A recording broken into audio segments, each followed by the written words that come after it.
Shalom, shalom, shalom, peuple de Dieu, mes bien-aimés dans les Seigneurs, mes frères et sœurs. Bonsoir, bonsoir, bandeko nangai, mbote, esikanyo sotu bozwami na ngonga oyo. Vraiment, ngandeko na bino, nazane sengoli susu ya ko partager na bino na pokwa lelo, message oyo na ye nango. Message moko ya bien, eko sala biso bien, eko sunga biso surtout message oyo na ye nango lelo, bandeko nangai, ezali po na prière. Comment prier? Nina banda enseignement moko sur comment prier, puisque bandeko ebele ba poser nga ba question wana, na sunga bango na ndenge nini ya kobondela, na oyo muke nzambe asali ngai grâce. Donc yango na ye nango bandeko na ngai po na partager na bino oyo nzambe asali ngai grâce, ndenge nzambe asungi ngai na ndenge ya kosambela, oyo nzambe amonisi ngai, oyo nzambe a révélé ngai. Ekoki pe kosunga lelo bino bandeko na ngai po sunga bino elakisa bino ndenge nini bokoki kosambela boyeba mayele nini ya ko employer, puisque kosambela bandeko na ngai ezali ko utiliser mayele, ezali ko utiliser connaissance ya nini ya parole. Tout se passe dans la parole. Kosambela nzambe eza dans la parole. Pona kosambela tout d'abord, mes bien-aimés, il faut toyeba parole ya nzambe. Ezali très important. Mais avant tout, nazotika na moment où na maboko nzambe, nzambe azala na biso, asunga biso, azala na biso elongo, Saint-Esprit azala na biso, a protéger pe biso. Donc na sambeli na kombo na Yesu Christo. Éternel Dieu des armées, Dieu d'Abraham, Dieu d'Isaac, Dieu d'Israël. Merci papa pour un moment oyo, pour un ngonga oyo. Au salibiso grâce papa ya ko partager message oyo, révélation oyo pesibiso banana yo papa ya ko sangana. Pona tina lukumu ya kombo na yo. Papa na bengi présence na yo Seigneur Jésus-Christ. Oza na biso bandana biso pe aussi na biso o couvrir biso na nguya na yo ya kombo na yo na makasi ya kombo na yo et na makila na yo e batela biso e batela mutu nyonso to akolanda message oya kotala vidéo oya zala protéger papa na makasi na yo makila na yo e batela biso nyonso pendant partage oyo et après partage oyo, et que le Saint-Esprit a même un message oyo apesa biso discernement et sunga biso na ndenge ya ko comprendre ko salela makambo oyo pesi biso révélation oyo pesi biso pona lobiko na biso. Merci Seigneur pour ce moment, merci pour cette grâce que tu nous fais. Au nom puissant de Jésus-Christ de Nazareth, j'ai ainsi prié. Amen. Donc, bandeko nangai eloko na ye nango lelo, message na ye nango lelo, ezali ko partager na biso bandeko, révélation nini e bombami na kati ya prière. Parce que prière oto sambelaka, ezali révélation. Tout ces cache ezana biloko e bombani na kati ya prière. Prière ezali kosolola na nzambe tout d'abord. Mais ezana deux sortes ya prière. Ou plus, mais oyo nga na yebi na connaissance na ngai, oyo nga na kokoka ko partager na bino facilement, ezali oyo ngai moko na leki nango, ezali mibale, ezali donc prière qui veut dire ko benga nzambe, ko invoquer nzambe, ko sola na nzambe, ozo sola na nzambe, et toza na prière moko oyo le Seigneur Jésus-Christ apesa biso na maloba na ye, c'est notre Père. Ezali na prière mosusu oyo tobengaka prière ya komba, donc ko réclamer. Ba prière d'autorité. Wana ozali lisusu na prière ya notre Père te oh le Seigneur Jésus-Christ. Atikela biso to sambela mais o komi na prière ya komba. Il faut toyeba ko ça d'abord différence wana. Mais bandeko nanga avant na koma na kende kuna na kota na parti wana na linga ki liboso na yebisa biso toyeba makambu nini o to salaka. Biso moko tangu to kendaka liboso surtout tant to ba prière ya autorité et loko nini e bombami na makambu wana. Et avant to kende kuna bandeko na ninga kina ibisa pourquoi le diable a utilisé la Bible. Pour nani na lobi bongo pour justement la biso to kenda na prière, souvent ba prière na biso ezak exaucé. Souvent to sambelaka mingi mais tozo ba réponse te na ba prière na biso. Pourquoi ezali ndengwana? Pourquoi tozo ba réponse na ba prière na biso? Pourquoi ba prière na biso eza loko lezo koma pa ya nzambete? Pourquoi ba prière na biso eza ko raté? Pourquoi tozo sambela pendant longtemps toza kaka na même situation tozo bima na ba situation toza na ngote? C'est ça tina nango yangwana to ko partager ba enseignement ebele sur comment prier. pona nini ba prière na biso ezo raté, pona nini makam na biso ezo simba te, pona nini ba situation na biso ezo débloquer te, pona nini ba vie na biso ezo changer te, pona nini pona nini wana nyonso ebele bandeko na nga ezali na tina, ezali point par point.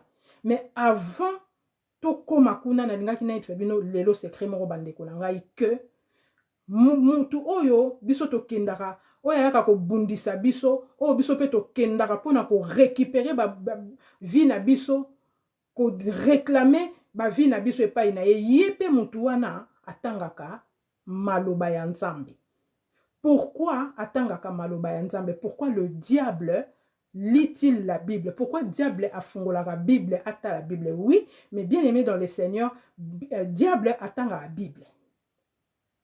Donc, ceux qui yo le long de konango zo utiliser Bible oyo diable attangaka et que oye bien gotoza na problème.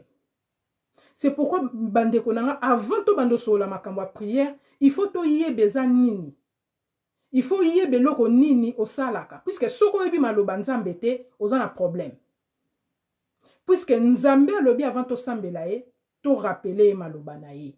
Voilà le problème. Il faut to yeba maloba Nzambe po to yeba ko sambela. Il a dit rappelle-moi ma mémoire, to rappeler mémoire na ye. To rappeler maloba na ye. Pourquoi Nzambe sengi biso to rappeler maloba na ye pour prière na biso et réussir? Puisque le diable ne peut rien contre la parole de Dieu. Il ne peut rien quand tangu tozo tambola na Nzambe. Tangu tozo tosa maloba ya Nzambe, le diable ne peut rien contre nous et surtout pas contre la parole de Dieu. Yango Nzambe asengaka biso to rappeler maloba na ye. Yango foto yeba maloba Nzambe, yango foto yeba la parole de Dieu, poto yeba ko utiliser maloba wana. Maloba o Nzambe apesi biso pona kati ya maloba ya Nzambe, il y a les promesses de Dieu. Makambu nyonso eza na kati ya parole de Dieu. Prière mon côté to koyi ko sa les en dehors à maloba Nzambe. Biloko nyonso to sengaka na Nzambe asa pesa biso yango kutu. Il nous a promis tout cela. Et maintenant pourquoi le diable azwaka tan wana ya koleka lelo biso bana ya Nzambe kokota na kati ya parole de Dieu. Ko fungola Bible kotanga yango. Pourquoi diable azozwa tan wana biso kutu bana Nzambe tozozwa tan ya kofungola Bible te. Toyebi liloba Nzambe te. Mais ye mutu mabe oyo azo combattre biso ya kenda kofungola maloba Nzambe ayebi Bible. Yango na ningaki bandeko nanga avant to ikota na makambo ya prière. Eza na makambo ebele faut to yeba avant. Pour eza lokola ozokende bitumba. Avant kende bitumba faut ala bien armé. Faut ala vraiment bien armé pour entrer na kati ya bitumba pour olonga bitumba wana pour o vaincre. Il faut oyeba ozala bien armé, ozala connaissance ya parole puisque les armes sont pas charnelles, yanzoto te zali ba armes zali spirituelles. Donc tout se trouve dans la parole de Dieu, de notre Dieu qui est esprit. C'est pourquoi les lots bande konanga na ngana partager na bino point o ya liboso po boyeba yango déjà. Bozwa vraiment makambo nazo partager na bino le lots bande konanga bo mémoriser makambo na vraiment na kati ya mitema na biso ekota biso to comprendre yango po ekosunga biso na koyeba nini ezo salama. Ekosunga biso na ba prière na biso. Na vie spirituelle na biso ya ndenge nini il faut ko sambela ya na connaissance na biso na parole de Dieu na connaissance ya makambo esalamaka dans les spirituels puisque biloko nga nazoloba ce sont des révélations que Dieu me fait et ça ba révélation Nzambe azo salanga. Donc c'est pourquoi bandeko nanga na ngaki avant yo banda ko sambela ndeko nanga o banda ko sala ba prière ya combat o banda ko sala ba prière à combat spirituel ba prière ya makasi ya autorité ba prière ezali ndenge belé oyo etiki prière oyo Jésus-Christ a ebisaki biso to sambela notre Père totiki yango to koma osala ba prière ya combat mais avant osala biloko wana ba prière wana faut yeba nini ozo sala po soko ke bitumba oza armé te ozonga na ba coup okozonga ba gagner yo okobando gagner ba prière na yo jamais. Pourquoi cela bandeko nanga mais bien aimé dans le Seigneur? Tout simplement parce que le diable a yebi maloba Nzambe na biso koleka na biso. A yebi maloba Nzambe po akotaka na parole de Dieu. Akotaka na parole de Dieu akenda akoluka nini. C'est ce que je veux partager avec vous, les révélations que Dieu m'a fait. Diable akotaka na kati ya maloba Nzambe pona ko yeba ba loi ya Nzambe. Akotaka kenda ko fouiller na parole de Dieu pour ayeba ba loi ya Nzambe pona koyeba ba promesse nini nzambe asala biso bana na ye, pona ko accuser biso tango tozali ko transgresser ba loi ya nzambe, tango tozo sumuka. C'est un accusateur. Tout le monde qui a Job, il a accusé Job. Pourquoi? Pour ayebi maloba ya nzambe. Ayebi maloba ya nzambe très bien.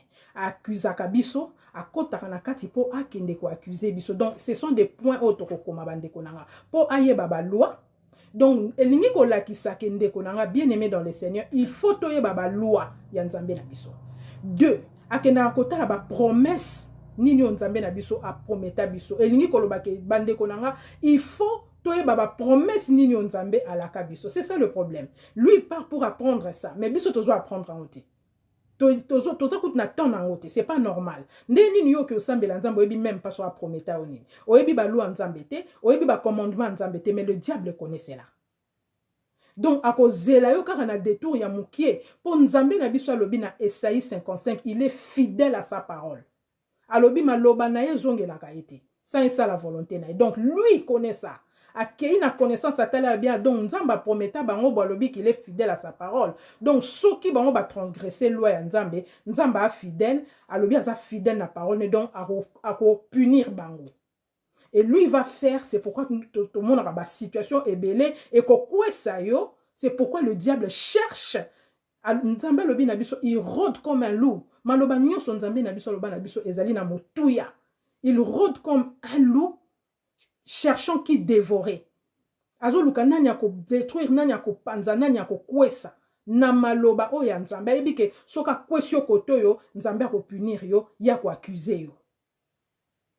Nzamba lobi na biso bakuta ona likambo bakosela o likambo me bakuta ona ngote. Il connaît tout ça. Tango ko kwesa ona likambo ka yebike tango ko accuser yo nzamba ko kuta ona likambo wana tu seras condamné. Ya ko gagner yo. Azo luka ba âme. Point mususu ezali pona ko yeba ba prière nini o to adressaka contre ye. Diable ninga ko yeba ba prière nini o to utilisaka contre ye moko. Il y a des prières dans la Bible, mais bien aimé dans le Seigneur, où ils allaient contre lui. Il y a des prières. Narozwaka exemple, lelo nazali na posa mingi nazwa psaume. Na kende musika te, to ke na livre psaume. Tomoni psaume, tomoni ba prière ya David. Na psaume, na livre psaume, il y a des prières, il y a David, ba prière, il y a Salomon pezali na psaume, ba prière ba te belé zali na livre psaume mingi ba prière il y a David. Tant David a zolé là, tant qui combattu David et puis les rasumuka qui contre l'Éternel, ba prière est belle adressa qui na nzambe. David vraiment a lélé la ki nzambe makasi, c'est pourquoi il y a beaucoup de prières na kati ya psaume et zali ba prière il y a David. Na kozwa exemple moko bandeko na ngai po na sunga biso bandeko tomona makambo mususu ekomelaka biso ezali maloba oyo diable ye moko azwa na Bible na maloba ya nzambe po détourner yango contre biso. Po nini po ba prière on ezali contre ye. Ye siko azu yango a détourner yango contre biso. Na koloba par exemple soki to moni diable ko boake la biso ba flèche. Ko boake la biso ba flèche ba mikonga ko tumo la biso mabulu, ko tendre biso ba piège, ko kanga biso na ba filet, tout cela c'est dans la parole de Dieu, c'est dans la Bible. Et ça na psaume 35, psaume 91. Tozo mona ndenge toza kolelela nzambe biso ezali prière au biso o David asala ke za prière na biso tozo sala contre ba persécuteur na biso to sambeli nzambe na psaume 35 tolobi na nzambe brandis la lance et le javelot, brandis la lance et le javelot contre nos persécuteurs. Donc toyebi si nzambe atinde la bango atia bango lance na javelot, lance wana donc nzambe tozo boake la bango balance ba persécuteur na biso, ba nguna na biso, ba o bazo sala biso mabe eza na kati ya psaume 35. Alors qu'est-ce que le diable fait? Le diable a kozonga kaka wana azui lance na javelot a lancé ngo contre bateau ba banga ka nzambe te. Soko tambola na robanga nzambe te. A kozwa yango puisque ayebi que biso to utilisaka javelot na lance ako utilisant au contre biso et ko réussir et ko zongela biso soki tozo tambola na kobanga nzambe te soko ta surtout ba prière mais ozali tiède donc obanga nzambe te oza un pied dedans un pied dehors na loba ki on a partagé ki on l'autre fois ezali révélation ezali ko tia biso moko na risque. Tant que nous savons prière à autorité, il faut tambola na nzambe puisque au bandi combat. Mes frères et sœurs, ngana ko yebisa bino eloko moko nalala ki nzambe ala ki singai na sali ba prière nanga na sali ba prière nanga et landana ki quelques jours ezaki ba prière moko très efficace na zali ko sala période wana. Après na butu nango moko na lali na moni nzambe ko lakisa ngai na mutu moko o na yebite na yeba ke longa mutu na te to simba ni bras de fer tozo sala bras de fer ya simbi bonga na simbi boyebi nde to sala bras de fer boyebi bras de fer bande ko nanga nzamba zo lakisa ngai lobi tale loko sala ka tango sambelaka. Ça c'est une révélation. Donc makamna zoloba na yebi yango nzambe la kisinga to sala bras de fer et na kati ya bras de fer mutu moko fois longa liboko moko fwe kita moko eko gagner. C'est ça le bras de fer. Tant que kenda ko entamer ba prière ya autorité, ya ba prière ya makasi ya ko bengana ya ba moto ndenge to kwesa kawana ezali ko entamer bitumba. Ezali bitumba o to lukaka. Donc moko fo a gagner. Siko yetanga kota kakuna zwaka maloba oyo nyonso. Surtout ke na psaume 109, surtout psaume 109. Mais bien aimé dans le Seigneur, to moni ndenge toza koloba ke nzambe alatisa ba nguna na biso misère pasi lokola veste lokola manteau.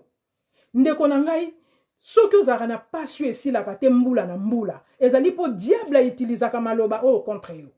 Alatisa o misère lokola manteau yango pasi na yo esilaka te. Mais tu n'as jamais compris ça. Au comprenant te ke passion ezola tangeza normal parce que la parole de Dieu nous dit autrement. C'est la parole de Dieu. Mes frères et sœurs, ezako yeba liloba ya nzambe. Soki oyebi liloba ya nzambe oza gagnant. Avant ya kokende ko sala prière faut yeba maloba nzambe. Comment tu sauras que nzambe aloba ki par exemple que ba ange na yeba veaka sur nous. Ndenge ni to yeba ke nzambe aloba ki ceux qui espèrent en lui ne seront privés de rien. Ndengeni toko yeba ke nzambe na biso lobaki si nous arrive malheur cela ne vient pas de lui. Nzambe lobi atindela biso pasité. Nyonso wana eza na kati ya maloba nzambe. Eza na kati ya parole na kati ya Bible. Makambu nyonso nzambe ayebisa biso eza na kati ya Bible mes frères et sœurs. Ndengeni toko yeba makambo. Ndengeni toko yeba ke nzamba prometa biso makba ebele ya ba bénédiction na Deutéronome 28. Ndengeni toko yeba mais le diable connaît ça ko kende atali biloko wana nyonso et ako privé yo nango po yo otanga ka liloba nzambe te. Problème na yo ndeko oyebi na o liloba nzambe te. Donc oyebi ata parole ko rappeler nzambe te, oyebisa nzambe oyebisa ye nini. Oroloba nzambe nini, nzambe pesanga nini. Puisque nzambe alobi rappelle-moi ma mémoire. Donc rappelez-nga maloba nanga. Mais toi tu ne connais pas la parole de Dieu. Oyebi na maloba nzambe te. Oyebi te na psaume 109 baloba nini. Siko on diable ayebi que tolati sakaye misère. Ba o ba persécutera biso tolobaka na bango to kausaka bango ba que leur route soit ténébreuse et glissante. Tolobelaka bango vraiment maloba o ya pasi. Na banguna na biso c'est dans la Bible. Et ça maloba o ngana zoloba te. Donc maloba o biso tolobaka mais bien aimé dans le Seigneur soto tamboli na kobanga nzambe. Ezali réussite totale pour na biso. Maloba ane kendaka penze kangi bango. Soko lobi alata pasi lokola, alata misère lokola, manteau lokola veste. Si tu es juste avec ton Dieu, ozotambola na crainte ya éternelle, maloba ane kokende tout droit et kangi monguna na yo. Pasi kokote la yi, ruine ko beta na bomo ina yi, javele ko landa yi, flèche ko landa yi, filet ya nzambe ba ange nzambe ba ko pourchasser et ko simbe ko réussir. Ozali na autorité, ozali na droit leur wana puisque même légalement na miso nzambe, otosi maloba na yi. Oyebi ba loi ya nzambe, oyebi ba commandement ya nzambe. Mais tango oyebi yango te, ozotambola na ko yeba liloba nzambe te, na ko banga nzambe te, okokende ndenge nini loba maloba wana et réussir que se retourner contre yo. Tango sa musika na nzambe loko moko toko yuko senga na nzambe simbi et réussir. Et loko moko te pourquoi? Puisque otosi nzambe te. Otosi mibe kwa nzambe te, ozo tambola na ko yeba liloba nzambe te, puisque avant o yeba liloba nzambe mais bien aimé dans le Seigneur, il faut otanga liloba. tango kotanga maloba ya nzambe nde okoyeba nzambe alobi nini. Nde ko comprendre que nzambe na so malobaki nanga boy, na Deutéronome malobaki nanga boy, na Exode alobaki nanga soki na tosie akopambola lipa na ngai. Diable pa kende ki atali alobi nzambe alobi soki atosie akopambola lipa na ye, akobenga na maladi na bomoi na ye, akopesa ye longévité, akovivre longtemps. Alors nga fona sala nini? Nga fona sala ki atosa nzambe te, c'est tout. O comprendre te mikolo wana ba esprit moko komo ye la o ya rébellion. O komo sa makambo moko hors la parole de Dieu. O komi ko sala impudicité. O komo sa makambo nzamba boya ka kosala. Galates 19 et latio. O komo sa comme le péché de la chair. Fruit de Saint-Esprit na bomo ina yo ezalité. Wana diable mutazo est vrai. Na bomo ina po ozanga ba promesse onyo puisque mes frères et sœurs, mes bien-aimés dans le Seigneur, la parole de Dieu otozo mona. Ba promesse wana nzambe sont réelles. Eza réelles. Eza maloba penzo nzambe alaka biso. Nga na yoka voix audible ya nzambe azolobelanga psaume 91 na matoi na ngai. Azolobelanga psaume 91. Ezali vraiment maloba ya nzambe, ezali vraiment ba promesse ya nzambe. Nzambe a prometa biso makambo ezali vrai. Mais po e simba e sala na bomo ina biso ezala na efe na bomo ina biso, il faut to sala o nzambe na biso ya biso. Sikoyo diable ayebi ke toko to saka nzambe na biso na pasi po tozali faible na ba tentation na ye. C'est pourquoi mes frères et sœurs faut to koma makasi. Pour prier ba prière na biso et réussir, faut to yeba liboso parole de Dieu. C'est ça que nous allons utiliser. Pour mes frères et sœurs, nakoyi ko banda ko yebisa bino comment prier na bandi ko tangisa biso ko enseigner au mukie nzambe apesinga na partager na biso. Mais soki to yebi parole de Dieu te, c'est difficile pour nous. C'est difficile to ko longa te. Puisque yebi te nzamba lobi rappeler ba parole mais tu ne connais aucune parole. Peut-être yebi verset mon peut-être ba verset nga benga ngoni générique. Yebi ka Matthieu 7:7. Mais en fait, Matthieu 7, puisque la parole de Dieu est un trésor, mes frères et sœurs. Il y a des secrets dans la parole de Dieu. Ce ne sont pas les Écritures, mais c'est le secret qui se trouve dans les Écritures. Et un trésor, c'est la bouche de l'Éternel. La Bible est la bouche de Nzambe. Et le Saint-Esprit est là. Et les anges sont là. Pour accomplir makambo nzambe na biso alobi. Nzambe na biso alobi, c'est sa bouche. Et ses anges campent autour de ceux qui le craignent. Tant au fungoli yango, automatiquement tu as ouvert la bouche de Dieu. Nzamba koza musika na yote. Et soko sangisi yango na bolingo ya nzambe, l'amour de Dieu et la crainte de l'Éternel, nyonso yo ko senga et ko pesa melayo. Nyonso yo ko luka, oko zuande konanga, nyonso yo oko senga. Il a dit, il nous prive de rien. Ceux qui le craignent sont privés de rien. Et ces anges sont 24 sur 24 sur ces enfants qui le craignent. Donc voilà mes bien-aimés dans le Seigneur. Nalinga kito soso la makambo oyo. To e bango malam ndeko ceux qui ont la question comprendre bien teto puisque c'est grand, c'est large.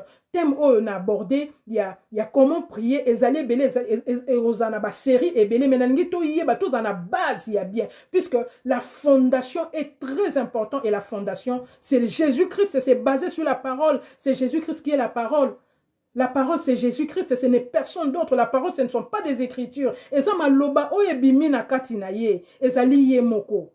To yeba li loba. To zanabo lingo ya li loba. C'est Dieu lui-même, avoir l'amour de Dieu. Pour te comprendre le kotozo sala, pour te réussir na mabondeli na biso. Pour te jouir na vie o nzambe na biso apesi biso. Voilà mes frères et sœurs, na ki lelo koyebisa biso ke maloba oyo, eloko tozo kende nzela tozo kende chemin tozo kende ya prière. Toza biso moko te na maloba nzambe po monguna pa kota katanga ka yebi yango.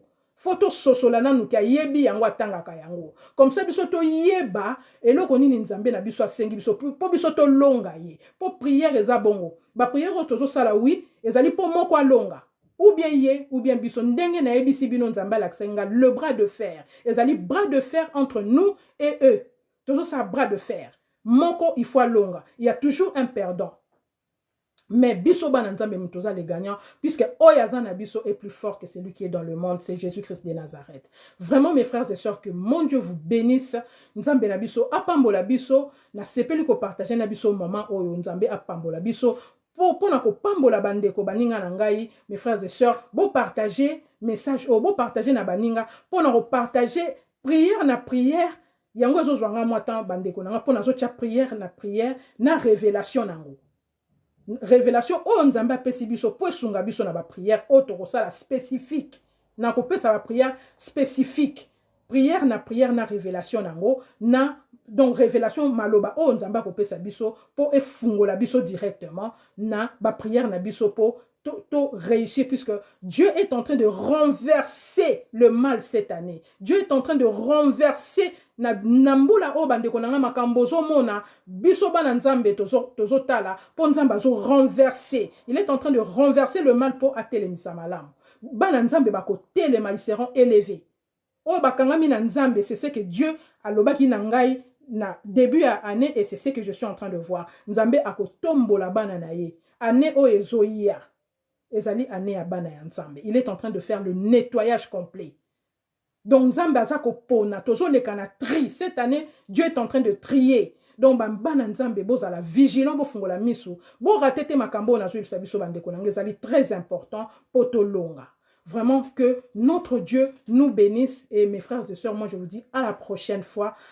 Bonne soirée chez vous. Kimia na Yesu Christu ezala na biso. Au revoir.